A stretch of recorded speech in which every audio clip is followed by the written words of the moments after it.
Hello and welcome back to Warcraft Daily for today, the 13th of March 2014. So in today's news we basically have got one thing, and it's about no flying in Warlords of Draenor, and perhaps a tweet that could be construed in a certain way which, leads to some interesting discussion. Then we have some other tweets from Blizzard, and then finally we're going to round it off with a few bits of Q&A from the viewers. So first of all, no flying in Warlords of Draenor, and Alex Afrasabi responded to a tweet in which he said, well, basically the tweet itself was complaining about there being no maximum level flying, and he said, quote, "I think you lack a frame of reference.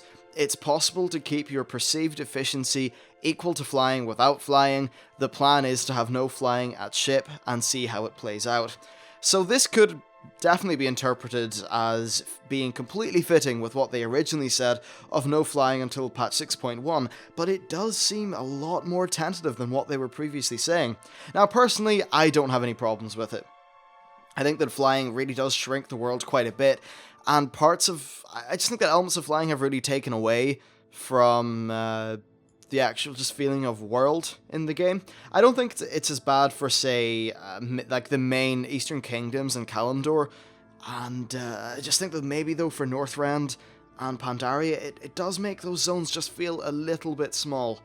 So I'm not really sure how they would do it exactly, because they can't just remove flying from the game, and I wouldn't want that, actually. I think it is a nice convenience feature, because if you want to go and, say, I don't know, go to, you're in Stormwind, you want to go up to the Eastern Plaguelands, I don't think that you should necessarily have to flight point that. You know, maybe you just want a little bit more freedom in how you travel. I think that's okay for the larger parts of the game, but perhaps for an expansion, maybe they won't be doing flying. It certainly is going to be extremely interesting to see.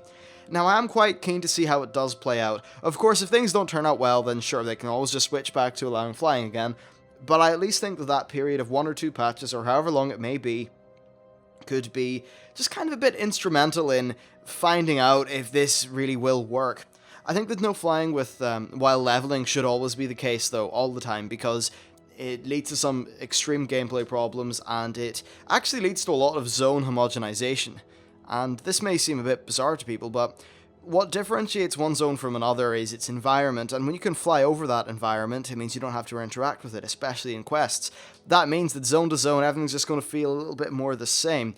With no flying in a leveling zone, they can actually craft the leveling experience to be something that makes sense within the terrain. So you could have quests that, yes, you have to kill a bunch of mobs, but what makes that quest feel different is the terrain in which it takes place. They can do interesting things like that if they really do kind of go deep into it with the actual quest design.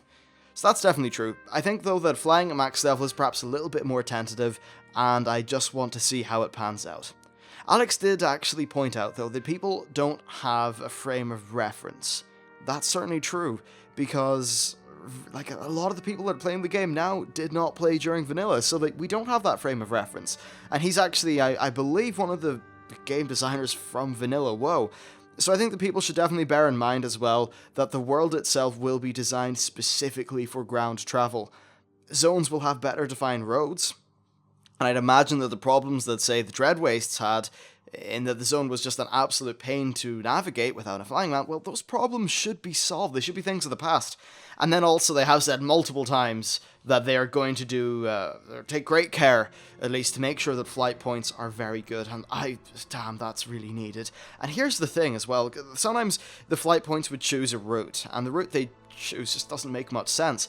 Now, based on some of the C++ programming tasks that I've had to do this year, one of them was calculating the X most closest points to another point by distance. Now I know exactly how I would apply my algorithm to the flight point system in order to calculate the fastest flight point. It's not particularly hard to do. So hopefully they implement something like that, because sometimes it was rather annoying when flight points would have you, traveling to one end of the continent just to move to a zone that's actually adjacent to where you started. That happened in Northrend to me once or twice. Anyway, basically, the bottom line is, we're going to have to see how the world is designed, and my personal opinion is that I'm totally down with the idea of the experiment and finding out what this is going to play out like. Okay, so next we have some tweets. The first one is from Mumper, aka Corey Stockton, who is another one of the senior people over at Blizzard. He said that the red Hearthsteed mount is not gone yet. What does this mean? Well, it doesn't really mean anything. It means it's not gone yet, but what it could at least imply is that there could be a future promotion or a future event or special thing in Hearthstone that will reward you with a mount in WoW. I guess they could even put it into like arena. Your first like big arena win or something, you get a Hearthsteed. I think that would be nice.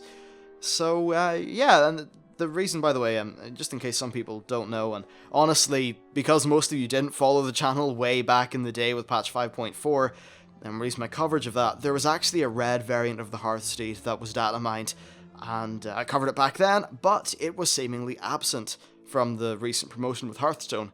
So yeah, that's what that is, and it could certainly come back at some point. Okay, so next we have just one or two tweets from Dave Kozak. He's one of the main story guys over at Blizzard, and really this is just some world building that I think some of you may find interesting. So first of all, he said that Draenor's oceans look mostly blue depending on the zone, but that the undersea terrain is distinctly Draenor. And I think this is mostly important when we talk about the Sea of Zangar, because at this point in Draenor's history, Zangarmarsh hasn't formed yet. Basically, Zangarmarsh formed when, I think, like, water was lost when the big explosion thing that turned into Outland happened, so therefore the sea was less full, aka it was a marsh. So Zangarmarsh itself, or the Sea of Zangar even, when we actually go underwater to the very, like, ocean floor of that area, I'm just very interested to see what could be there. I don't think it's a full-on questing zone, though, but I really hope they don't waste this opportunity to be able to revisit Zangarmarsh in a completely different area. If you think of things like Nether Rays and those big Strider things that are going around in Zangarmarsh, I think it would be really cool to see what they're like in their unevolved ocean habitat. I think that'd be really nice, and it would be just a bit of variation and a bit of a throwback that would certainly be worthwhile. Okay, so next he said that the Draenei are equally interesting to the Orcs. He also said that while they are united as a race, they have different visions of the future that they want to build on Draenor, so hopefully we'll get a little bit of kind of character conflict there, maybe a little bit of, I wouldn't say Game of Thrones-ishness, because the Draenei certainly are not like that, but I think often conflict within a race is far more interesting than a race just being one united front. I think that's really why a lot of people have found the Horde's current problems to be more of a interesting story than the Alliance coming together and being one unified whole. Because there's just less interesting kind of juicy, gory details and fun things that can happen when a force is completely united. And then next he said that something fun that the story people are getting to do in Warlords is show how the different Horde clans got along, or didn't. Basically, there are a lot of rivalries, and you know what? I would love some Game of Thrones-ish style shit going on in a clan. Like if one clan leader, or one clan member wants to usurp the clan leader or something like that, I think that could be really cool, and it would be able to just give those Horde players some really nice storylines to take part in. Hell, they could even, do you know what? Okay. They could even put in a storyline like that involves a little bit of player choice. So based on your decisions, you can overthrow a leader or not, and it could be purely aesthetic, but that could just be a really nice, memorable little quest that people could enjoy a lot. And because of phasing tech or whatever, they could just make it so that if you usurp the clan leader, then it's just a different model when it's on your screen to it isn't someone else's. I think that'd be really nice. Anyway, so that's basically the Blizzard news covered. I'm just going to go through a few different little tweets, and then we will finish off the day's show. Basically, Warcraft Daily is not really massively long when there's not a great deal of new discussion-based Blizzard news, and honestly, right now, we've just had solid information. There's not much that I can say about the pre-order other than, by the way, you can go and pre-order now. It's not like I can, make a big 15-minute discussion about the in-depth things of pre-ordering, so yeah. Anyway, audience Q&A. First of all, we have a question from Brandon Cook, and he said, hey, what do you think about Serpentrine Cavern in Warlords of Draenor? Do you think we'll get an explanation as to where it came from? Maybe it's something Old God or Titan related? Well, Serpentrine Cavern, at least the actual structure itself, should still be under there in the Sea of Zangar. The question is, though, what will be there? Because the Naga, of course, are not natives to Draenor. The Naga are from Azeroth. They travelled over to Draenor. So we're going to find whatever is there like pre-Naga. I think it could definitely be Old God or Titan related. We know that the Titans have been to Draenor, but they just didn't really stay to the extent that, say, they did on Azeroth, where they stayed for a long time and really did shape up the planet a lot.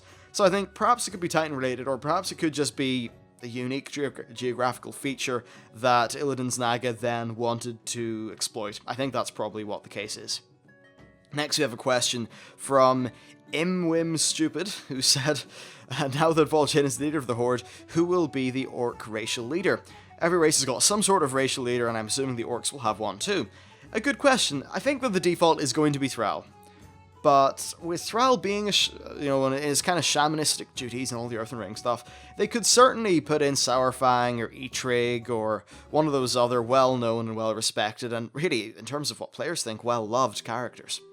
And then finally, we have a question from Rice Patriarch. I think that's how you say his surname. Anyway, he said, hey, what are your hopes for future expansions?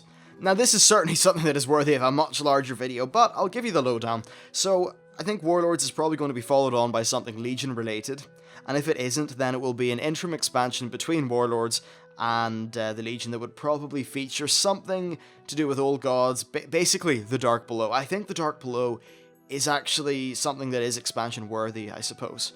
So there's probably going to be an Old God expansion in the game.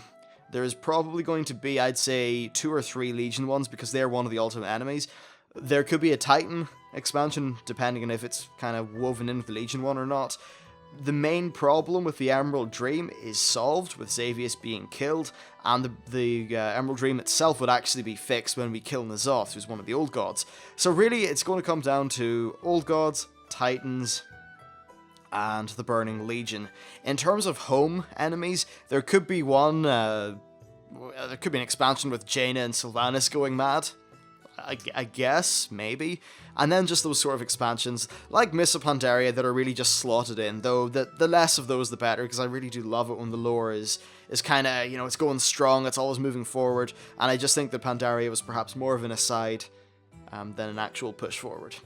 Anyway, well, actually, little footnote for that, I know it is a push forward in terms of Garrosh leading us into Warlords, but I think they could have done Warlords anyway without Pandaria.